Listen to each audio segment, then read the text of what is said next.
आज गलत हिजामा करने वाले भी काफी फ्लोट हो गए जी। जो कप लगा के खून निकाल रहे हैं। हमारा इस्लामी तरीके इलाज है, अल्लाह पाक ने बीमारियों से पहले इलाज उतारा है। बस 1 महीने से लेके 3 महीने में आपकी ये थायराइड की पूरी रिपोर्ट नॉर्मल हो जाती है। हिजामा करने के लिए चांद की तारीखों की कुछ अहमियत है क्या?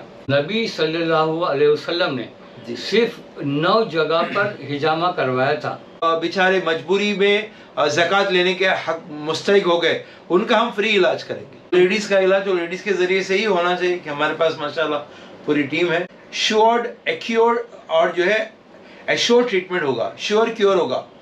चाहे आपको डॉक्टर ने पाइल्स का ऑपरेशन कहा है, चाहे घुटने का ऑपरेशन कहा है, चाहे डॉक्टर ने कहा है कि इनफर्टिलिटी का इश्यू है, आपको बच्चे नहीं हो सकते, आप हमारे पास है। अल्लाह का शुक्र, अल्लाह का एहसान, 132 केसों में औलाद हो चुकी अल्हम्दुलिल्लाह। 5 परहेज बताइए जिसके करने से बीमारियों से बचा जा सकता है।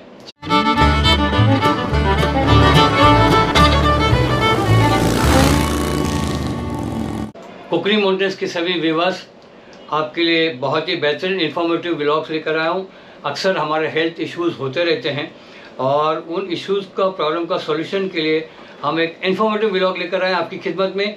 और हमारे चैनल पे आज खास हमारे मेहमान हैं डॉक्टर मुश्ताक अहमद शरीफ शेख साहब। अस्सलाम वालेकुम रहमतुल्लाहि व बरकातहू। अस्सलाम व रहमतुल्लाहि व बरकातहू। डॉक्टर साहब, आपका इस्तकबाल है। डॉक्टर साहब पेशे से हिजामा के बहुत ही एक्सपर्ट हैं और पुराने लोगों में से हैं। जब हिजामा के बारे में लोगों को मालूमात नहीं थी, यानी तकरीबन 1994 से डॉक्टर साहब हिजामा के ज़रिए आवाम की खिदमत अंजाम दे रहे हैं। हम उनसे बहुत सारे सवालात लेकर उनकी खिदमत में आए हैं। आखिर हिजामा है क्या, हिजामा के ज़रिए किन बीमारियों का इलाज होता है, क्या सिर्फ बीमार लोग ही इसका हिजामा कर सकते हैं, ज़िंदगी में कितनी बार करें, क्या एक बार हिजामा करना काफ़ी है। ऐसे ढेर सारे सवालात उनकी खिदमत में लाए हैं। आपने वीडियो को कहीं भी स्किप नहीं करना है और पूरा वीडियो देखना है। कॉन्टैक्ट डिटेल्स, इन्फॉर्मेशन, सारी चीज़ें यहाँ पर आपको आज मिलेगी। तो डॉक्टर साहब, हम अपने व्यूअर्स की तरफ से आपकी खिदमत में बहुत सारे सवालों का पिंडारा आपकी खिदमत में लाए, आपने जवाब देना है। जी जी बिल्कुल। तो सबसे पहले ये बताइए कि हिजामा है क्या? जी जी। हिजामा के बारे में जो हदीस शरीफ में आया, जिसका मफहूम है कि हिजामा एक बेहतरीन इलाज है। हिजामा ऐसा नहीं है कि जैसे आपने कोई एक थेरेपी करा ली, कभी मसाज करा लिया, कभी एक्यूपंक्चर करा लिया। हिजामा by itself is an complete treatment. जी, ठीक है।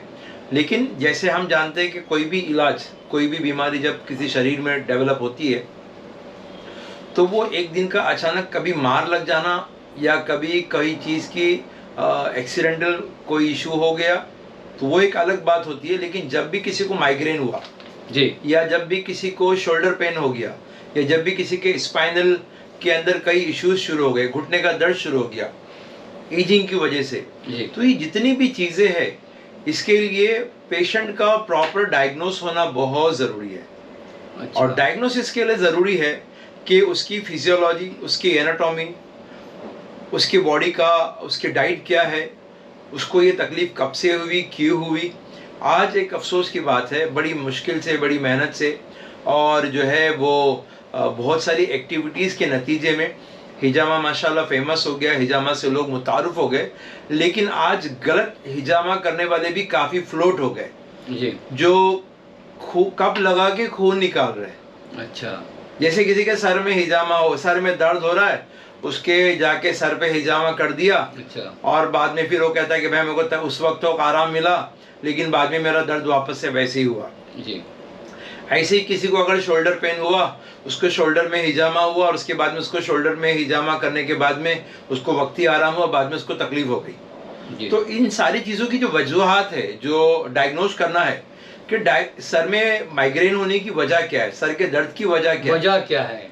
वजह जब तक आपने नहीं पकड़ी और आपने कप लगा के खून निकाल दिया तो मेरी नज़र में वो तो जुल्म हो गया। सर, मैं थोड़ा से आपकी बात को तकवीत देने के लिए कह रहा हूँ जी। अगर सर दर्द होता है, कई तकरीबन हमारे मुख्तलिफ डॉक्टरों से बातचीत हुई तो कहते हैं कि 70 तरह के दर्द के असबाब होते हैं। क्या धूप की में निकलने की वजह से हुआ, या किसी बीमारी की वजह से हुआ, किसी डिप्रेशन या टेंशन की वजह से हुआ, सर्दी की वजह से हुआ, या किस वजह से हुआ, तो वो जानना ज़रूरी है कि जब तक उसका रीज़न नहीं मालूम होगा। रीज़न मालूम होगा तो पॉइंट्स भी प्रॉपर मिलेगा और उसका इलाज भी सही मतलब हो जाएगा। बिल्कुल बिल्कुल सही बात इन्होंने कही जी। सही बात की तरफ इन्होंने ध्यान दिलाया। हाँ। कि मोस्टली अगर किसी के माइग्रेन की वजह क्या है, उनके सोने का टाइम क्या है, उठने का टाइम क्या है, सोते वक्त वो क्या खा करके सो रहे हैं, एसी कितनी ठंडी होती है, तो कुछ चीज़ें ऐसी है कि हिजामा के एक अजीब इसके साथ में जुल्म हो गया कि हिजामा कुछ लोग सामान खरीद करके हिजामा करने निकल गए और हमारे भी कुछ साथी जो है, कुछ लोग हैं जो ये नहीं पूछते कि इस हिजामा करने वाले को मेडिकली प्रोफाइल चेक करने को आता है, मेडिकली प्रोफाइल समझने को आता है, क्या वो डायग्नोज कर सकता है, बस ये पूछते हैं कि एक कप का कितना लोगे। हाँ। और वो सस्ता देख करके खून निकलवा रहे। जी। अब उसके अंदर वो भी बंदे का टारगेट ये होता है कि एक पेशेंट का अगर मैं ट्रीटमेंट करने को लूँ इतना तो बिल बनना चाहिए, तो वो खामखा खून निकल। तो जहाँ नीयत बदल गई नताइज में फर्क आ गया। इंटेंशन अगर आपका गलत हो गया तो फिर उसके बाद में उसके नताइज भुगतने पड़ते हैं। इसीलिए मेरे दोस्तों और अजीज़ों, इस बात को समझिए। बहुत अहम बात बोलने जा रहा हूँ कि नबी करीम सल्लल्लाहु अलैहि वसल्लम के ज़माने में ऐसे नहीं होता था कि हज़रत अली रज़ी अल्लाह अन्हु को कह दिया, हाँ हज़रत जो है अबू ज़र गफ़ारी रज़ी अल्लाह अन्हु को कह दिया, उमर या अबू बकर रज़ी अल्लाह अन्हु को कह दिया कि आप मेरा हिजामा करा दो। कोई भी काम के अंदर माहिरीन को पकड़ना चाहिए। जी बिल्कुल। एक्सपर्ट को पकड़ना बहुत ज़रूरी है, लेने के देने ना पड़ जाए। और दूसरी बात यह है कि हिजामा एक बेहतरीन इलाज है और इलाज तब होगा जब आपको डायग्नोज होगा और डायग्नोज के साथ में आपका इलाज होगा। क्योंकि आज जो है इलाज के नाम पर हम सब का हाल क्या है, हम समझते हैं कि जब हमारी शुगर हम बॉर्डर लाइन पे थी तब हमारी शुगर की मेडिसिन के नाम पे हमने मेटफॉर्मिन वगैरह ले ली, शुरू कर दी। लेकिन आज का हाल ये है कि वो 1 डोज के 2 डोज हो गए, 2 डोज के 3 डोज हो गए, उसके बावजूद भी डायबिटीज़ कंट्रोल नहीं हुई, फिर इंसुलिन शुरू हो गई। लेकिन हमारा जो कॉन्सेप्ट है, हमारा इस्लामी तरीके इलाज है। इस्लामी तरीके इलाज के अंदर अल्लाह पाक फरमाते हैं, जिसका मफहूम है, हदीसों में भी ये बात समझ में आ गई कि अल्लाह पाक ने बीमारियों से पहले इलाज उतारा है। जी बिल्कुल सही बात। तो मतलब हमारे यहाँ पर इलाज है जी। और दूसरी बात ये कि परहेज वाजिब है। वाजिब अगर छूट जाएगा तो नमाज नहीं होगी। ऐसे ही इलाज के अंदर अगर हमने परहेज पे ध्यान नहीं दिया तो आपका इलाज नहीं होगा। तो हो क्या रहा है, पेशेंट के रूट कॉज को डायग्नोस नहीं किया जा रहा है, उसे रूल आउट किए बगैर उसको मेडिसिन चालू हो रही है और मेडिसिन के नाम पर पेन किलर, एंटीबायोटिक, स्टेरॉइड्स। और उसी के साथ साथ में ये जो बात कही जा रही है कि अब आपको शुगर हो गया है, अब आपको हमेशा लाइफ टाइम दवाई लेनी पड़ेगी, ये बहुत बड़ा झूठ है और ये बहुत बड़ा गलत दिमाग के अंदर जो है हमारे बात डाली गई है। ऐसे ही थायराइड के पेशेंट का एक ग्लैंड का डिसफंक्शन है जो वक्ती हुआ है, हमारा अब तक ठीक था, अब T3, T4, TSH में कुछ प्रॉब्लम हो गया है, एक वक्ती है। उसको अगर हमने सही से डायग्नोस किया और सही उसका इलाज हुआ तो हमारे पास 1 महीने से लेके 3 महीने में आपकी ये थायराइड की पूरी रिपोर्ट नॉर्मल हो जाती है और आपकी ये दवाइयों की ज़रूरत जो लाइफ टाइम ले रहे हैं इसकी ज़रूरत ख़त्म हो जाती है। क्या हो गया है कि जब हमारा शुरू का वक्त था, जब हमको 25 mg की थायराइड की टैबलेट लग रही थी, अब उसको 75, फिर 125 और फिर 150, तो मतलब क्या मजाक हो रहा है आपके साथ में जी। इस बात को ध्यान दीजिए, इस बात को पकड़िए। और इन सारी बीमारियों की जो वजह है आपकी और मेरी और हम सब के साथ में, आज हम कितना ध्यान दें अपने आप की तरफ, क्योंकि वक्त और हालात ऐसे हो गए हैं कि इस वक्त हमारे अनाजों में जो है केमिकलाइज किया गया, उसके अंदर पेस्टिसाइड डाला गया है।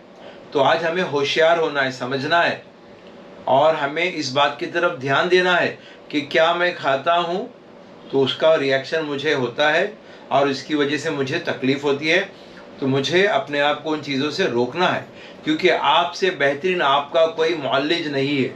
बिल्कुल सही, आप अपनी तबीयत को जानते हैं, समझते हैं। जी सर, मेरा अगला सवाल है अभी कि हिजामा करने के लिए चांद की तारीखों की कुछ अहमियत है क्या? जी जी, बहुत बहुत अहम सवाल आपने कहा, क्योंकि हदीस शरीफ में आया है कि जिसने 17, 19 और 21 चांद की तारीखों में अपना इलाज कराया और अपनी बीमारियों का कोई और इलाज न कराया, तो ये चांद की तारीखों में इलाज करा देना काफ़ी है। बिल्कुल हदीस है, बुखारी शरीफ में है। और जितने भी उलमा कराम हमारे जो मदारिस में पढ़ रहे, तो बाबुत तिब उनके सामने आता है, उसके अंदर ये सारी बातें आती है। और वाकई में इन तारीखों में इलाज कराने का फ़ायदा होता है, लेकिन प्रैक्टिकली पर्सनली हज़रत मोहम्मद सल्लल्लाहु अलैहि वसल्लम को अरफात के मैदान में थे, सर मुबारक में दर्द हुआ, माइग्रेन से थोड़ा परेशान हो गए, तो हुज़ूर पाक सल्लल्लाहु अलैहि वसल्लम ने अरफात के मैदान में 10 ज़िलहज्जा को, ये जो हज के अयाम थे, 9-10 के ज़िलहज्जा को अल्लाह के नबी सल्लल्लाहु अलैहि वसल्लम ने हिजामा करवाया। तो वो 17, 19, 21 चांद की तारीख का इंतजार तो नहीं किया, दर्द जिस वक्त था उस वक्त किए, उस वक्त किया, जब मसला हो तो उस वक्त उसी वक्त किए, ऐसे ही इंतजार नहीं किया। अल्लाह के नबी सल्लल्लाहु अलैहि वसल्लम को एक यहूदी औरत ने जहर वाला गोश्त खिला दिया, तो जो सहाबी थे उनका तो फौरन बर वक्त उनका इंतकाल हो गया जहर के असर से। नबी करीम सल्लल्लाहु अलैहि वसल्लम ने जहर के इफेक्ट्स को कम करने के लिए जो है 7th वर्टिब्रा पे अपना हिजामा करवाया। तो उस वक्त भी जब जहर का मामला हो गया तो ये तो नहीं देखेंगे कि अब चांद की तारीख कब है जी, जहर का असर हो गया फौरन करा।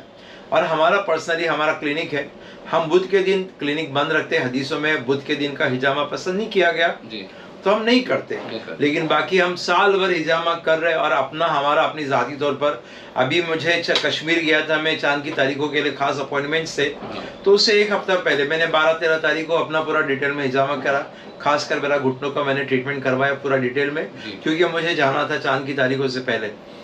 तो इस तरह से हमारा अपना तजुर्बा है कि चाहे पहली तारीख को कराओ, चाहे 7वीं तारीख को कराओ, चांद की तारीखों के बाद में भी कराओ, आपको इंशाल्लाह हिजामा से बिल्कुल फ़ायदा होता है, बहुत ज़्यादा फ़ायदा होता है। हमारे पास अल्लाह का शुक्र मेजर ऑपरेशंस कैंसिल हुए। डायलिसिस पे जाने वाला पेशेंट था, उसको डायलिसिस की ज़रूरत नहीं पड़ी, क्योंकि जब हमने उसको प्रॉपर डाइट दिया, प्रॉपर उसका हिजामा के जब 3 से 5 सेशन होते हैं तो ब्लॉकेजेस का ऑपरेशन अवॉइड किया जा सकता है। हमारे पास एक केस है, बड़ा फेमस केस है हमारा, सैफी हॉस्पिटल के डॉक्टर्स भी उस केस पर हैरान थे कि उनका 3.5 लाख का पेशेंट था। अजीम हमारे दोस्त है, अजीम मालिम डोकिया रोड के, उनके भाई का जब हमने ट्रीटमेंट किया तो उसको न्यूरोलॉजिकल इशू के लिए स्कल को, हेड को शेव करके, स्कल को खोल के अंदर से ड्रिल करके 4.9 mm क्लॉट को निकालना था। इत्तेफाक से वो जिस दिन ऑपरेशन को गए तो ऑपरेशन के दिन उन्होंने ब्लड थिनर खाया हुआ था और वो गए ऑपरेशन के लिए, और डॉक्टर ने जब देखा कि ब्लड थिनर खाया तो उन्होंने ऑपरेशन कराने से मना किया, कहा कि आप 2 दिन के बाद आइए, लेकिन ब्लड थिनर लेकर के नहीं आना। तो वो डायरेक्ट वहीं से हमारे पास आए मुमरा में, और मैंने उनका जब सेशन शुरू किया तो पहले सेशन का अल्हम्दुलिल्लाह ये नतीजा आया। मेरा जो यूट्यूब पे चैनल है हिजामा हाउस, उस पर वो वीडियो है कि पहले सेशन के बाद उनका वो पैरालाइज की जो कंडीशन थी वो ख़त्म हो गई, कपड़े बैठ कर के पहनते थे वो खड़े होकर के पहनने लगे, और उनके जो डॉक्टर थे, पर्सनल डॉक्टर थे साबु सिद्दीक के, उन्होंने उनसे कहा कि आपको अब ऑपरेशन की शायद ज़रूरत नहीं पड़ी, आपको सही बंदा मिल गया, आप उनके पास ट्रीटमेंट को कंटिन्यू कीजिए। और अल्लाह का शुक्र उनका 4.9 mm ब्रेन के अंदर का क्लॉट 0.7 पे आया। और ये हमारी दवाई, हमारे हिजामा का अप्रोच, हिजामा में कॉन्फिडेंस, ये बहुत ज़रूरी है। क्योंकि बहुत सारे लोग, एक साहब ने हमें कॉल किया पूना से कि मैं 6 महीने से हिजामा करा रहा हूँ, मुझे कोई फ़र्क नहीं पड़ रहा है। तो मैंने पूछा कि कैसे होता है आपका हिजामा, तो कहा कि हर महीने जाता हूँ और 2-2 पॉइंट होते हैं। तो इस तरह से मजाक हो रहा है कुछ लोगों के साथ, ऐसे ही इलाज नहीं होता। जी बहुत बहुत शुक्रिया जी। तो क्या हिजामा ऐसे ही जैसे खतना बस एक बार कर लिए हो गया काम? नहीं जी, अल्लाह के नबी सल्लल्लाहु अलैहि वसल्लम ने खुद कई 4-5 मरतबा कराया है, और खतना तो है वो सुन्नत इब्राहिमी है, और अल्लाह के नबी सल्लल्लाहु अलैहि वसल्लम ने पर्सनली जो है हिजामा कई मरतबा करवाया, और हुजूर पाक सल्लल्लाहु अलैहि वसल्लम ने इसको अपने लिए पसंद किया। और सबसे मोटी बात, सबसे अहम बात कि मैं आपको बताऊं, मेरा अपना पर्सनल तजुर्बा बताऊं कि मैं जब अमेरिका में, मुझे रूमेटिज़म अर्थराइटिस हो गया, और मैं जब बिस्तर से खड़ा होना चाहा तो मैं खड़ा नहीं हो सका, और 2-3 मरतबा मुझे वापस से बेड पे बैठना पड़ा, और आखिर में थक करके परेशान होकर के मैं वॉशरूम पे क्रॉलिंग करते हुए गया, और 6 महीने तक मेरा इलाज एलोपैथिक हॉस्पिटल में अमेरिका के ह्यूस्टन सिटी के शार्पस्टाउन में और मेमोरियल हॉस्पिटल में हुआ। लेकिन मेरा कोई इलाज नहीं हुआ। मैं परेशान रहा, 6 महीने तक बैसाखियों पे घूमने लगा, बैसाखियों को इख्तियार किया। किसी को चलते हुए देख करके मैं तरस जाता था कि कब मैं ऐसा चलूँगा। मेरे आंखों से आंसू आते थे। आखिर अल्लाह का एक बंदा यमनी अरब थे जिन्होंने मेरा हिजामा किया, और पहली मरतबा में हिजामा से मुतारुफ हुआ 1994 में। और उसके बाद मैंने उनके अंडर में अपना इलाज होने के बाद में मैंने उनके गाइडेंस में लोगों का हिजामा शुरू कर दिया, और मैंने उस हुनर को अल्लाह ने मुझे सिखा दिया। आदमी के साथ में कोई वाकया कब क्यों होता है, सब प्लान्ड है। और जब मैं अमेरिका से 2000 के बाद वापस आया तो यहाँ पर आकर के हमने एक्यूपंक्चर, एक्यूप्रेशर, डिप्लोमा इन यूनानी, बैचलर्स नेचुरोपैथी, ये सब करके आज अल्लाह का शुक्र हम 2009 से क्लिनिकली ट्रीटमेंट कर रहे हैं। 2013 से डॉक्टर्स को, और जो भी इस हुनर को, इस फ़न को सीखना चाहता है, हम उसके साथ हमारा ये फ़न, हमारा एक्सपीरियंस शेयर कर रहे हैं। इसमें MD doctor, MBBS doctor, BUMS, BAMS और ये काफ़ी सारे डॉक्टर्स हमारे पास आए। और अभी हमारा जो है LMS के ऊपर ट्रेनिंग सेशंस भी शुरू होने वाला है, ताकि लोग जो है सारे जो मेन लेक्चर्स है वो ऑनलाइन देख ले, और प्रैक्टिकली हमारे पास 2 या 3 दिन के लिए यहाँ पर आए, ताकि उनको जो हाथ जो कांपता है, वो जो डर है, वो डर निकल जाए और वो सही से सही हिजामा सीखे। क्योंकि सही हिजामा होना बहुत ज़रूरी है, वरना जब गलत हिजामा होता है तो वो खुद भी नहीं करवाते और भी 50 लोगों को इस सुन्नत और उस इलाज से रोकते हैं, जिसके अंदर अल्लाह पाक ने नबी सल्लल्लाहु अलैहि वसल्लम को मेराज के मुबारक सफ़र में पहले से लेकर 7वें आसमान तक बार बार फरिश्तों से कहलवाया कि मोहम्मद सल्लल्लाहु अलैहि वसल्लम अपनी उम्मत को हिजामा से इलाज का हुक्म दो। वाह सही। तो अभी ये बताइए कि एक दफ़ा में इलाज हो जाता है हिजामा में, या फिर मुस्तकिल उसकी ऐसा कुछ है? असल में देखिए, हर पेशेंट का एक प्रोटोकॉल है जी। हर पेशेंट की जो बीमारियां है, किसी आदमी का मैं कश्मीर में था, जमात में थे हम वहाँ पर, तो हमारे जो मेज़बान थे उनका इलाज चल रहा था हार्ट का। तो जब मैंने देखा कि वो बंदा पी रहा है बीड़ी, हाँ। और बीड़ी का पीने का उसका बड़ा एहतमाम है, स्मोकिंग बहुत ज़्यादा कर रहे थे, हाँ। तो जब मैंने उनकी मेरिडियंस देखा तो मैंने देखा कि इनके हार्ट की मेरिडियन में इनको तकलीफ़ नहीं हो रही है, और स्मोकिंग की इनकी आदत बहुत ज़्यादा है। तो देखा कि उनके लंग्स का प्रॉब्लम है। फिर जब उनसे बात किया तो मुझे पता चला कि उनको कॉन्स्टिपेशन भी रहता है, और सुबह जब उठते हैं तो उनका 1.5 घंटा जाता है। तो कोई गलती जो उन्होंने सालों साल की है, तो उस गलती का एक मर्तबा इलाज नहीं हो सकता। ये ओवर प्रोमिसेस ने नुकसान कर दिया हिजामा का। एक मर्तबा में जादू नहीं हो रहा है, आपके सिस्टम को रिवर्स करना है। रिवर्स करने के लिए कभी 3 महीना, 5, कभी 3 सेशन, कभी 5 सेशन, और साथ में जो गलतियां है उसको भी थोड़ा सा ब्रेक करना पड़ेगा, उसको भी टैपिंग करना पड़ेगा, और गलत दवाओं को रोककर सही चीज़ें देनी पड़ेगी। तो इसका नतीजे में आप जो है क्योर होगे, इसके नतीजे में आपकी जो कंडीशन है हेल्थ की वो रिवर्स होगी। तो ये बिल्कुल सही सवाल था कि एक मरतबा में आपका इलाज नहीं होगा, बिल्कुल आपका ट्रीटमेंट शुरू होगी। जी, मुश्ताक साहब, आपसे अगला सवाल। नबी सल्लल्लाहु अलैहि वसल्लम ने सिर्फ 9 जगह पर हिजामा करवाया था जी जी जी अपने बदन में। जी जी जी। तो क्या सिर्फ 9 पॉइंट्स का ही हिजामा काफ़ी है? हाँ, ये क्योंकि बहुत सारे हमारे दोस्त ये कहते हैं, हमारे एक दोस्त है वो अल्मेडा पार्क से आते हैं, शाहरुख सलमान के पड़ोसी है, ये समझे कि बड़ा वेल ऑफ बंदा है, बड़ा मोतबर बंदा है, बॉम्बे के बड़े मशहूर आदमी है। तो वो हमारे पास 2013 से रेगुलर हिजामा कराते हैं। तो उनको उनके दोस्तों ने ऑब्जेक्शन लिया कि आप इतने ज़्यादा हिजामा करवा के आते हो, सुन्नत तो सिर्फ 9 पॉइंट है। हाँ। तो मैंने उनको इसका रीज़न समझाया, वो रीज़न आप भी समझिए। अल्लाह के नबी सल्लल्लाहु अलैहि वसल्लम 2 चीज़ों पे 15-15 दिन गुजर जाते थे, सिर्फ खजूर और पानी पे, और अक्सर खाते थे बार्ली, जौ। ठीक है, कभी नबी करीम सल्लल्लाहु अलैहि वसल्लम ने फ्राइड फूड नहीं खाए, कभी नबी करीम सल्लल्लाहु अलैहि वसल्लम ने ये सफ़ेद शक्कर, जिसके बारे में बताया गया कि ये कैंसर का फूड है, कैंसर के सेल्स की ये ग़िज़ा है, कभी नहीं खाई। अल्लाह के नबी सल्लल्लाहु अलैहि वसल्लम ने कभी जो है ये सफ़ेद नमक नहीं खाया, सेंधा नमक खाया है, गुड़ और मिश्री का इस्तेमाल किया, भुना हुआ गोश्त खाते थे, और कभी भी पेट भर के खाना नहीं खाया। ठीक है, 3 उंगली से खाना खाते थे। जब आप 3 उंगली से कोई चीज़ खाओगे तो मुंह में आपको रूम मिलेगा चबाने का, जब मुंह में रूम मिलेगा चबाने का तो सलाइवा मिक्स होगा, जो खाया है वो लीवर को सपोर्ट करेगा, और नबी करीम सल्लल्लाहु अलैहि वसल्लम खाना खाने के बाद पानी नहीं पीते थे। तो 30 साल से ज़्यादा आपको जी इसका तजुर्बा है। जी। अब ये मुझे जानना है कि इसमें उम्र की कैद कुछ है क्या, लिमिटेशन है क्या हिजामा के लिए? इसमें हो ये रहा है ना कि अभी इस वक्त जैसे अभी कोई बच्चा बीमार हो रहा है तो उसको आपने जाके कुछ मेडिसिन ले ली, जनरल प्रैक्टिशनर से जाके मेडिसिन ले ली। मेडिसिन लेने के बाद में ये हो रहा है कि वो बच्चे का इम्यूनिटी ये होता है कि जो जब फ़र्क नहीं पड़ता तबीयत में, फिर उसकी एंटीबायोटिक्स चालू हो जाती है। तो जो एंटीबायोटिक्स की जो अगर हमारे सिस्टम को आदत पड़ गई तो इससे ये हो जाता है कि आपके गट के अंदर जो गुड बैक्टीरिया है वो गुड बैक्टीरिया पूरे मर जाते हैं और वही बच्चे को आपको वापस बार बार डॉक्टर के पास जाना पड़ता है।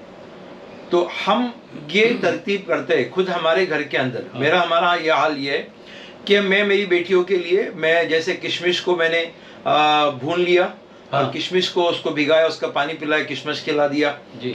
मैं सौंफ से, खजूर से, अंजीर से, और मेरे बच्चों को मैं कोशिश करता हूँ कि मैं गुड़ की चीज़ें ज़्यादा दूँ, पैकेज के आइटम नहीं दूँ।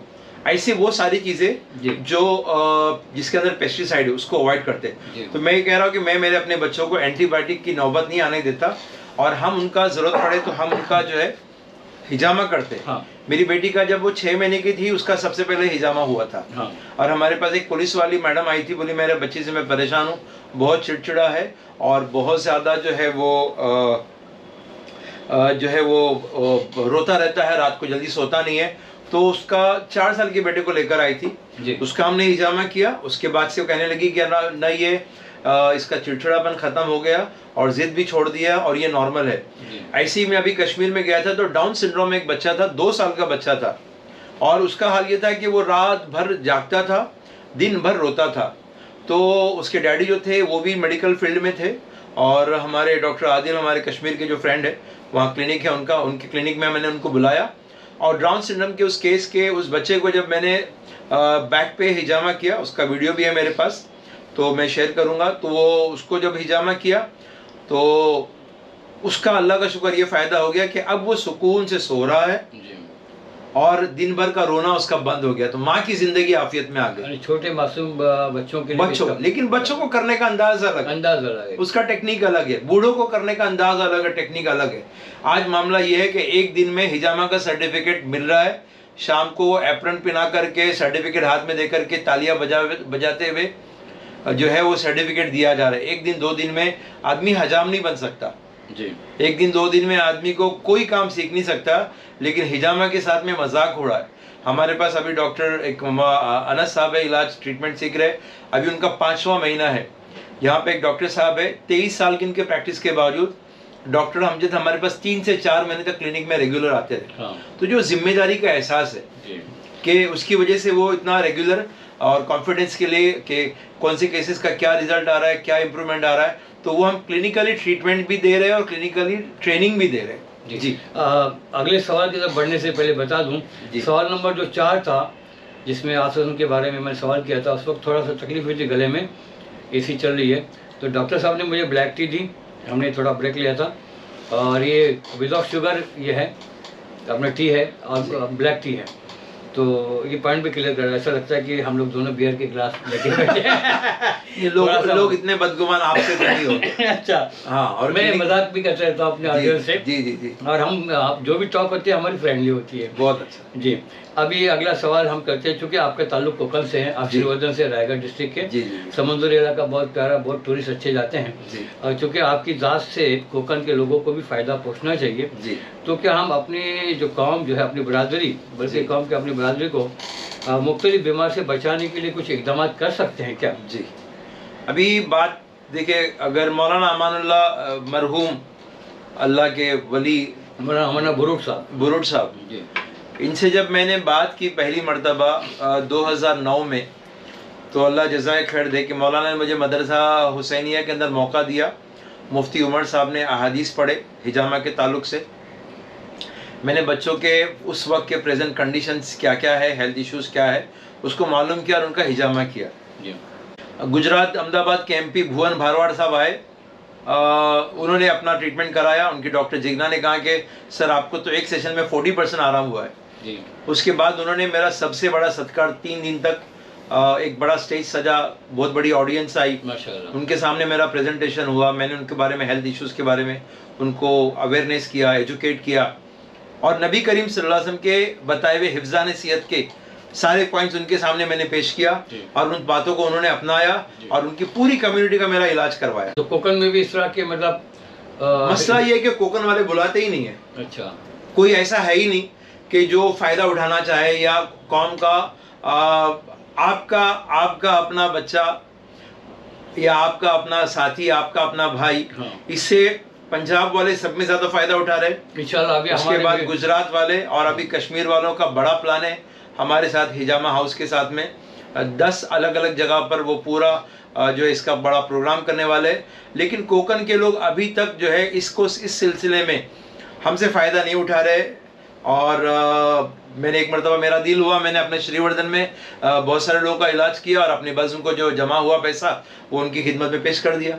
डॉक्टर मुश्ताक साहब जी जो अपने डायलिसिस के पेशेंट्स हैं, जी, या जिनको हार्ट का ऑपरेशन है, जिनको कहा गया कि हार्ट का प्रॉब्लम ऑपरेशन करना जरूरी जी, है, जी। जो हॉस्पिटलाइज हैं, जी उनके लिए हिजामा के जरिए मतलब क्या मुमकिनात है इस इलाज के जरिए?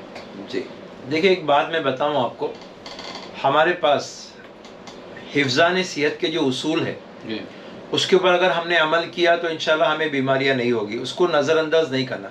कोई आदमी अपनी गाड़ी में घासलेट डाले और एक्सपेक्ट करे कि गाड़ी का परफॉर्मेंस, उसकी इंजन अच्छी हो, तो वो उसकी नादानी है। जी, तो ऐसे ही हमें भी अपने हिफ्ज़ान सेहत के नबी करीम सल्लल्लाहु अलैहि वसल्लम के बताए हुए उसूल, उसको अपनाना है।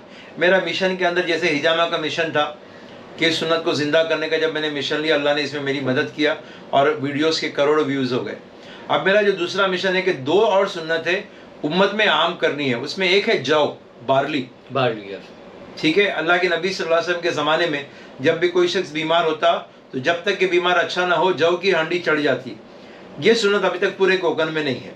जी, दूसरा, हमारे जितने भी सऊदी में बाहर हमारे साथी है, वो सब फिगारो का एक डब्बा बरकत के लिए जैतून का तेल का देते हैं, लेकिन वो तेल देते हैं पकाने वाला। उनको भेजना चाहिए एक्स्ट्रा वर्जिन ऑलिव ऑयल।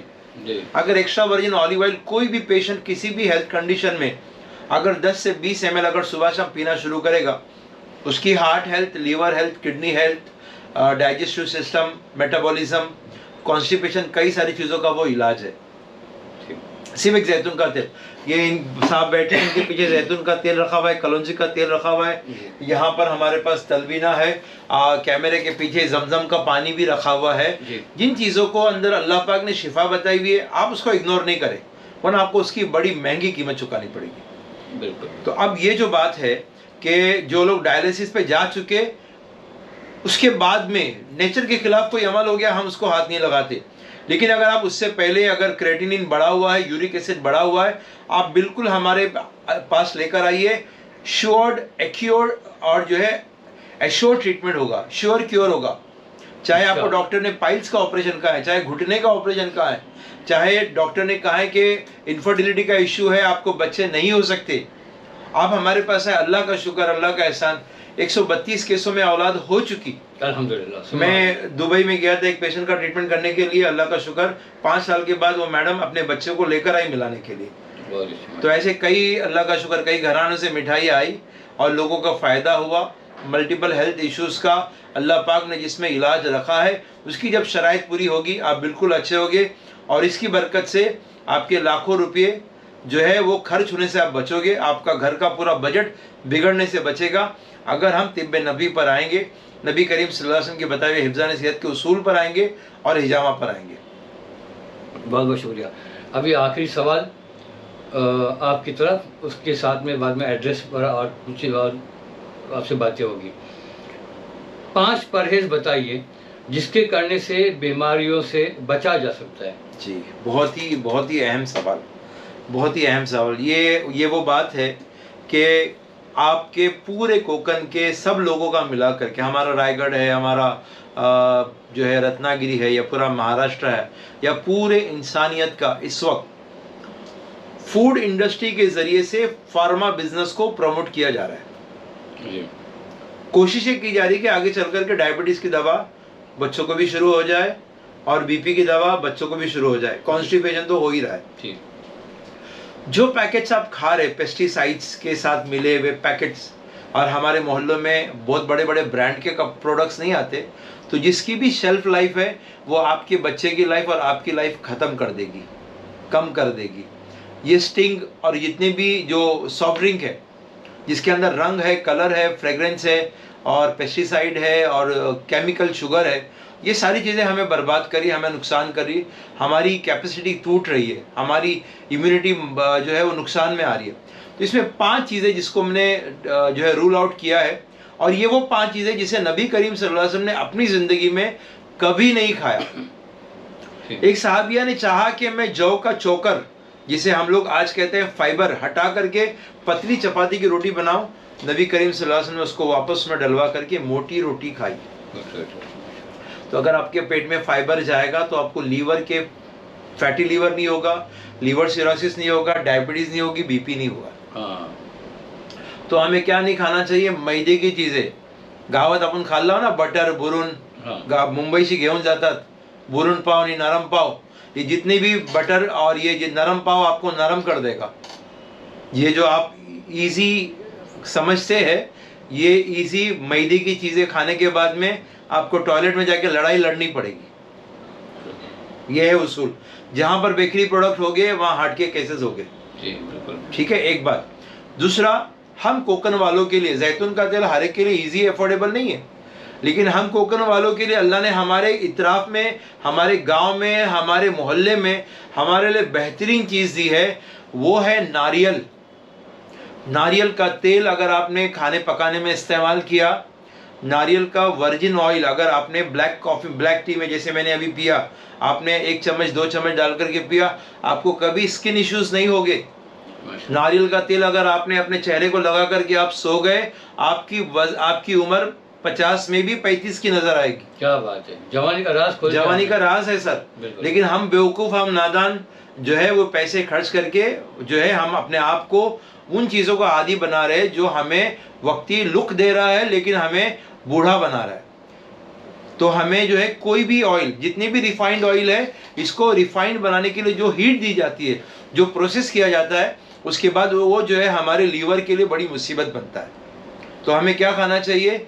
या तो कच्ची घानी का राई का तेल, लेकिन हम कोकन वालों को उससे घिन आती है, तो कम से कम नारियल का तेल इस्तेमाल करें, जैतून का तेल अगर हमें हमारे बजट में नहीं है तो। और उसी के साथ साथ में 2 चीज़ें हो गई परहेज की। तीसरी चीज़, अल्लाह के नबी सल्लल्लाहु अलैहि वसल्लम ने गुड़ खाया है, मिश्री खाई है। ये सफ़ेद शक्कर केमिकलाइज हो जाती है, उसको क्रिस्टलाइज किया जाता है, उसको ब्लीच डाली जाती है, और यहाँ तक कि जानवर की हड्डी का पाउडर इस्तेमाल किया जाता है। तो ये जो है वेजिटेरियन शुगर नहीं है।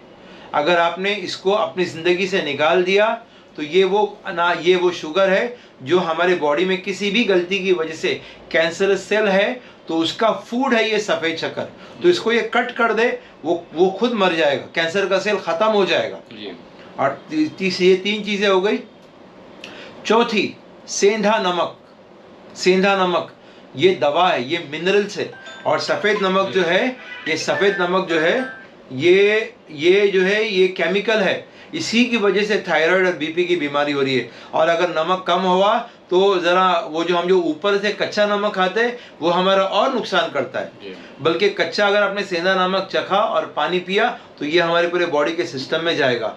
तो इन बातों का प्लीज़ ध्यान दें। और दूसरी बात जो है, हम जो है मछली बहुत ज़्यादा ना खाए, और अगर मछली खा भी रहे हैं तो तली हुई मछली को अवॉइड करें, तले हुए पापड़ को अवॉइड करें, भुना हुआ पापड़ खाएं। ये कुछ चीज़ें जो हमारे कोकन में है। ये जो अचार है हमारा, जो अचार जो है ये हमको मगरिब बाद नहीं खाना चाहिए, चावल का फाइबर के साथ खाना चाहिए। हमारे श्रीवर्धन में मनी कुआरे की दुकान से मैंने बगैर पॉलिश किया हुआ चावल लेकर आया था गांव से, गाड़ी में डाल करके। तो आप बगैर पॉलिश वाला चावल है तो उसके ऊपर जो हस्क है वो फाइबर है। हम जानवरों को हंस खिला रहे तो वो दूध अच्छा दे रहे। आपको हम लोग कोकणी में बोलते थे चावल के ऊपर जो भुसा है ना, हाँ, तो कणकुटाची रोटी बनायची तेव्हा। हाँ, कणकुटाची रोटी, जब भुसाची रोटी, हाँ मजा आता मिलता। मैं कहता हूँ आपको रोटी नहीं जमती, आप बहुत हाई फाई लोग हैं। हाँ। पानी में घोल के गुड़ डाल करके आप पी लीजिए। हाँ। टॉयलेट में लड़ाई खत्म हो जाएगी और आपको पाइल्स, फिस्टुला और वो जो गंदी बीमारियां के लोगों के पस आ रहे, तो ये सारी चीज़ों से बच जाओगे अगर आपने ये खाया। ये सारी बीमारियां जानवरों को नहीं होती, और हम सब डायबिटीज़ और बीपी और प्रेशर और माइग्रेन और दूसरा जो एंग्जाइटी, स्ट्रेस, ये सारी चीज़ें हो गई है क्योंकि हमें तिब्बे नबवी से हम दूर है। तो प्लीज़ हाथ जोड़ के रिक्वेस्ट है, इन बातों पे ध्यान दे। और मैं हिजामा हाउस आप डाल दे गूगल पे, यूट्यूब पे डाले, आपको हमारी सारी इन्फॉर्मेशन मिल जाएगी। और कोई बात है आप हमसे कांटेक्ट करें। और जितने भी दीन की खिदमत करने वाले या ऐसे वो लोग जितने भी है, मेरी तरफ से खुला ऐलान है कि जितने भी वो लोग के जो बेचारे मजबूरी में ज़कात लेने के हक मुस्तहिक हो गए, उनका हम फ्री इलाज करेंगे। जो उलमा इकराम दीन की खिदमत में लगे, क्योंकि हम उलमा को कुछ देते ही नहीं है, तो हम उनसे क्या काम, हमारी तरफ से उनकी खिदमत होगी, हम उनको हमारी तरफ से खिदमत करेंगे कि जो दीन की खिदमत कर रहे हैं। लेकिन जो आम लोग जो एक्सरे और MRI में 10-20 हज़ार रुपये दे रहे और इलाज के नाम पे लाखों रुपए खर्च करें, हम उनका हमारे हिसाब से फीस लेकर के ही इलाज करते हैं। सर आखिरी एक बात पूछनी थी कि लेडीज जो आते हैं जी, जिनको पर्दे का खास ख्याल रहता है, तो उनके लिए लेडीज ही स्पेशलिस्ट, लेडीज का इलाज जो लेडीज के जरिए से ही होना चाहिए कि हमारे पास माशाल्लाह पूरी टीम है, लेडी डॉक्टर है, डॉक्टर आइला BMS डॉक्टर, उनका सेपरेट कैबिन है और अच्छे से वहाँ पर इलाज होता है। और हमारी जो मेन थेरेपिस्ट है वो भी अपने चिपलून की है और बहुत अच्छा इलाज करते हैं और बहुत माहिर है। उनके हाथ से हिजामा को लोग पसंद करते हैं।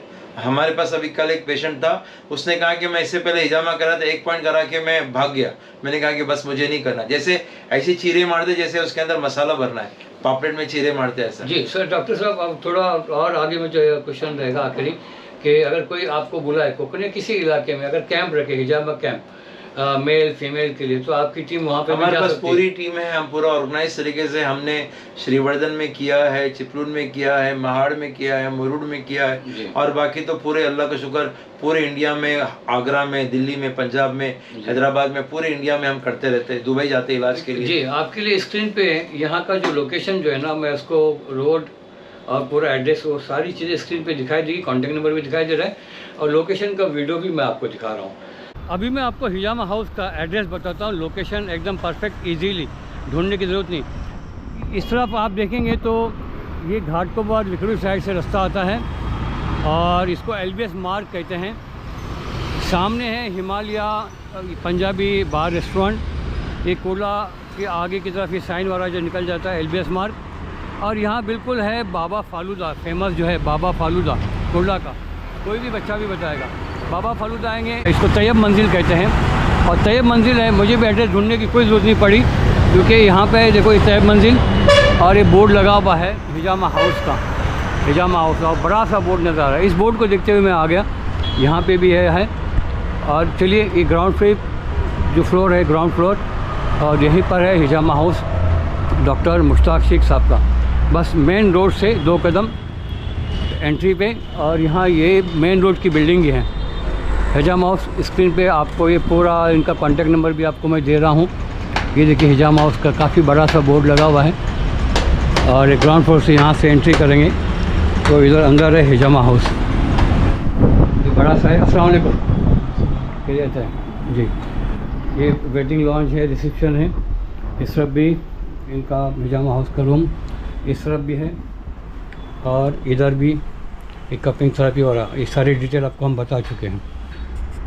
हाँ तो दोस्तों, डॉक्टर मुश्ताक शरीफ शेख साहब जो हैं जी, इनकी क्लिनिक में आप कभी भी आइए, हिजामा सेंटर में आइए कोरला में, और हमारे चैनल का रेफरेंस दीजिए। सबके लिए बहुत ही रियायती दामों में रखा है और काफ़ी बेहतरीन इलाज है और तकरीबन 30 साल से ज़्यादा का तजुर्बा है, तो इससे हमें मुस्तफ़ीद होना है। और सब ने हमारे चैनल का रेफरेंस देके यहाँ आइए ज़रूर, ताकि उन्हें भी लगे कि हमारे ऑडियंस तक ये वीडियो पहुँच रहा है। और इंशाल्लाह आपके श्रीवर्धन के लोग भी, हमारे काफ़ी चाहने वाले लोग हमारे चैनल के सब्सक्राइबर हैं, इधर अपने जमादार साहब है और काफ़ी बड़ी टीम है।